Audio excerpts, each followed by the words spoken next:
历史上高开低走的西夏王朝有多离谱？皇帝老爹强抢太子妃，被自己的儿子割掉鼻子而死。开局单挑宋辽，6战6捷，西夏的灭亡到底有多荒唐？新来的朋友可以点个关注，带您了解更多精彩内容。中国历史上有2位天崩开局的皇帝，巧合的是，他们都发生在宋朝时期。第一位很多人都听说过，那就是靖康之耻的主角之一宋钦宗。公元1125年年底，金兵大军南下，一路打到北宋都城汴梁。北宋皇帝宋徽宗见势不妙，直接把皇位传给了儿子赵桓，也就是宋钦宗。宋钦宗继位之时，金国大军压境，朝堂人心惶惶，汴梁孤立无援，堪称天崩开局。最后，宋钦宗和宋徽宗都沦为了金国俘虏，从此青史留名。而第2位皇帝对宋钦宗的遭遇应该是感同身受，他就是西夏的末代皇帝夏末帝李宪。1226年正是靖康之耻的100周年，蒙古大军讨伐西夏，直接打到西夏都城。时任西夏皇帝的夏宪宗倒没有把皇位禅让出去，因为他直接就吓死了。于是西夏皇位就调到了夏末帝李宪身上。李宪登基遇到的同样是天崩开局，他在蒙古大军的进攻下坚守了半年，却又遭遇地震和瘟疫的双重打击。无奈之下，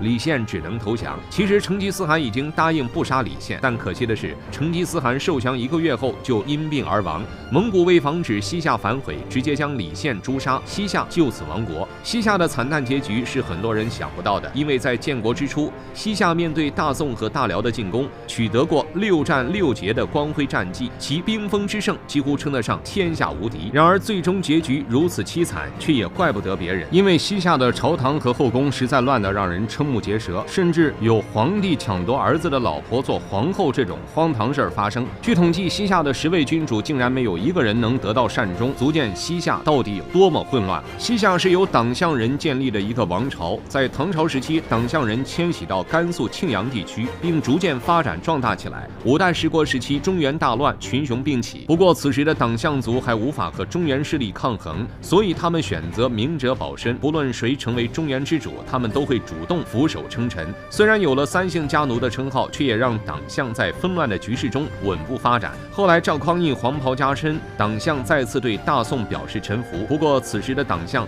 已经具备一定的实力，尤其是军事实力逐渐步入巅峰。于是在赵匡胤去世之后，党项开始利用北宋和大辽之间的矛盾，为脱离中原王朝的控制做准备。党项接受了辽国对他夏国王的册封，不再完全受制于宋。当时北宋和大辽打得不可开交，根本没有功夫去管党项。于是在这种平衡之下，党项开始肆无忌惮地扩张自己的领土，把整个富饶的河西走廊收入囊中。到1032年，党项更换了新的首领，名叫李元昊。李元昊雄心勃勃，他已经不甘心去做任何势力的附庸，再加上此时的党项兵强马壮，于是他在准备了6年后，于1138年登基称帝，史称西夏。面对西夏称帝的做法，北宋和大辽都十分愤怒，他们决定发兵西北，剿灭西夏逆贼。然而他们做梦也没想到，2国面对西夏竟然一胜难求。历史上的西夏有多混乱，10位帝王无一善终，皇后专权控制朝政，皇帝强抢儿媳当老婆，这里面还有多少荒唐事儿呢？前面我们说到西夏称帝，如果没有称帝，北宋还能装聋作哑，容忍西夏的存在，而如今撕破脸皮，大宋也只能对其宣战。只可惜宋朝战斗力实在不堪一击，在强势的西夏骑兵面前3战3败。大辽看到北宋吃瘪，心中十分欢喜，但他们也准备对西夏用兵，毕竟西夏称帝之前可一直是他们册封的夏国王，如今背弃大辽称帝，也是在打大辽的脸面。按理说大辽的骑兵是相当强大，但大辽分兵3路进攻西夏，竟然也被西夏打得落花流水，3路全败。此时北宋和大辽才开始正视西夏的存在，这个小小的党项部落居然已经有了和2国对抗的实力。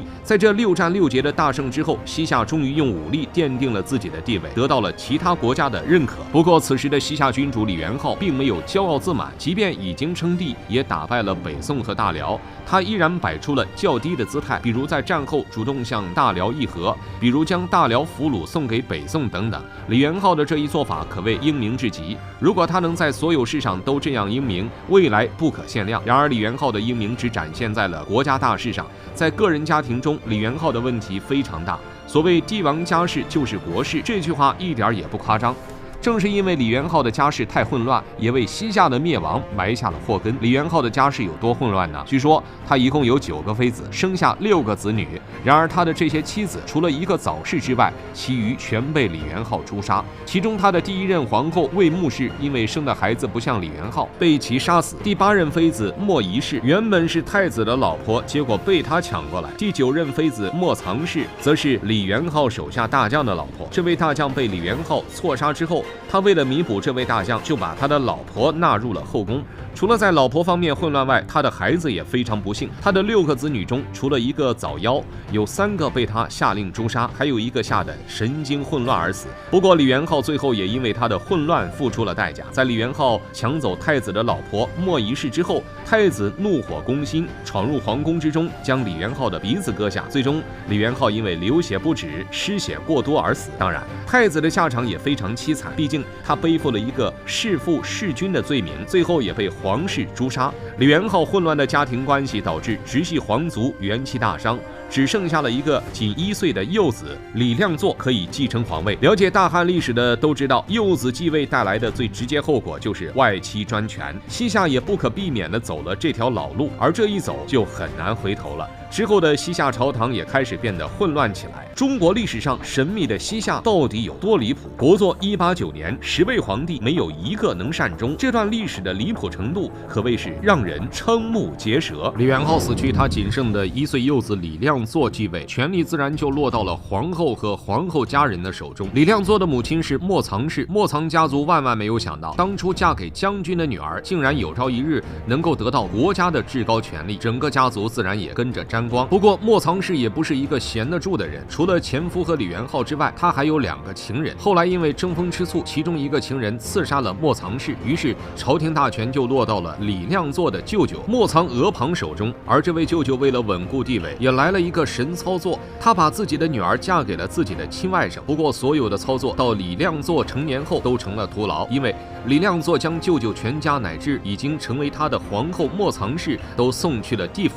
也正是通过这场杀戮，李亮祚重新夺回了皇权。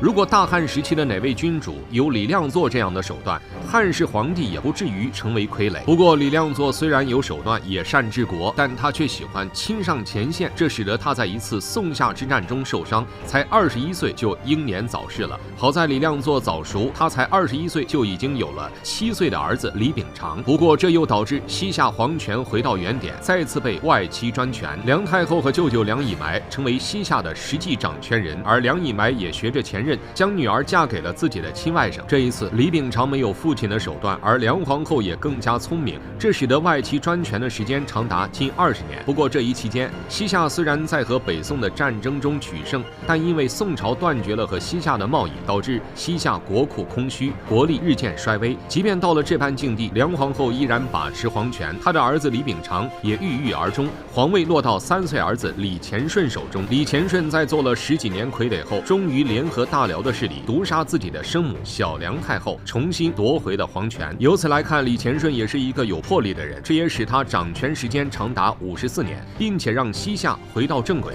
同时他的儿子李仁孝也是一个开明君主，治国时间同样是54年，这对父子加起来执政108年，占据西夏历史的1半时间还多。